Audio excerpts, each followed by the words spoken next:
Hi all, welcome to football arena. ഇന്നത്തെ മത്സരത്തിന്റെ ആദ്യ പകുതിയിൽ അർജന്റീന 2 ഗോളുകളാണ് നേടിയത്. ലോ ചെൽസോ ആദ്യം ഒരു കിഡ്ലൻ ഫ്രീ കിക്ക് ഗോൾ നേടി. അതിന് പിന്നാലെ ലൗറ്ററോ ഒരു പെനാൽറ്റി ഗോളും നേടി. ലോ ചെൽസോ ആദ്യമായിക്കൊണ്ടാണ് ഒരു വേൾഡ് കപ്പ് മത്സരത്തിൽ കളിക്കുന്നത്. അരങ്ങേറ്റ മത്സരത്തിൽ തന്നെ ഫ്രീ കിക്ക് ഗോൾ നേടാൻ കഴിഞ്ഞു എന്നുള്ളത് ലോ ചെൽസോയെ സംബന്ധിച്ചിടത്തോളം സന്തോഷം നൽകുന്ന കാര്യമാണ്. ലൗറ്ററോ ഇതിനു മുൻപ് ഒരിക്കലും വേൾഡ് കപ്പിൽ ഗോളടിച്ചിട്ടില്ല. ആ ശാപം ഇന്നത്തോടു കൂടി തീർക്കാനും ലൗറ്ററോക്ക് കഴിഞ്ഞു.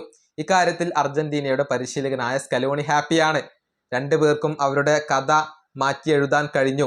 നല്ല സമയം ഇപ്പോഴാണ് തുടങ്ങിയത്, ബെസ്റ്റ് പാർട്ട് ഇപ്പോഴാണ് തുടങ്ങിയത് എന്നാണ് സ്കലോണി മത്സരശേഷം പറഞ്ഞിട്ടുള്ളത്. അദ്ദേഹത്തിന്റെ വാക്കുകൾ ഇങ്ങനെയാണ്: കഴിഞ്ഞ വേൾഡ് കപ്പുകളിൽ ഒന്നും തന്നെ കളിക്കാൻ സാധിക്കാത്ത താരമാണ് ലോ ചെൽസോ. മാത്രമല്ല, ഇതുവരെ വേൾഡ് കപ്പിൽ ഗോളടിക്കാൻ സാധിക്കാത്ത താരമാണ് ലൗറ്ററോ. ലോ ചെൽസോ കളിക്കുകയും ഗോളടിക്കുകയും ചെയ്തു. ലൗറ്ററോയും ഗോളടിച്ചു. രണ്ടുപേരുടെയും കാര്യത്തിൽ ഞാൻ ഹാപ്പിയാണ്. ഇപ്പോഴാണ് ശരിക്കും നല്ല സമയം തുടങ്ങിയത്. താരങ്ങൾ മികച്ച പ്രകടനമാണ് നടത്തിയത്. എല്ലാവർക്കും മിനിറ്റുകൾ നൽകുക എന്നുള്ളതായിരുന്നു ഞങ്ങളുടെ ലക്ഷ്യം. അതിന് സാധിച്ചു.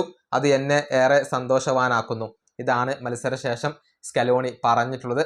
പല സുപ്രധാന താരങ്ങൾക്കും വിശ്രമം അനുവദിച്ചുകൊണ്ടായിരുന്നു സ്കലോണി ഇന്നത്തെ ലൈനപ്പ് ഇറക്കിയത്.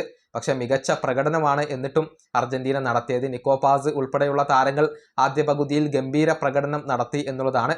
രണ്ടാം പകുതിയിലാണ് ഒരൽപ്പമെങ്കിലും അർജന്റീന പിറകോട്ട് പോയിട്ടുള്ളത്. പക്ഷേ ഗോൾ അവസരങ്ങൾ ഉണ്ടാക്കിയെടുക്കാൻ അർജന്റീനക്ക് സാധിച്ചു. മെസ്സിയുടെ ഒരു ഫ്രീ കിക്ക് ഗോൾ രണ്ടാം പകുതിയിൽ പിറക്കുകയും ചെയ്തു. ഈ വീഡിയോ അവസാനിപ്പിക്കുന്നു. അടുത്തൊരു വീഡിയോ കാണാം.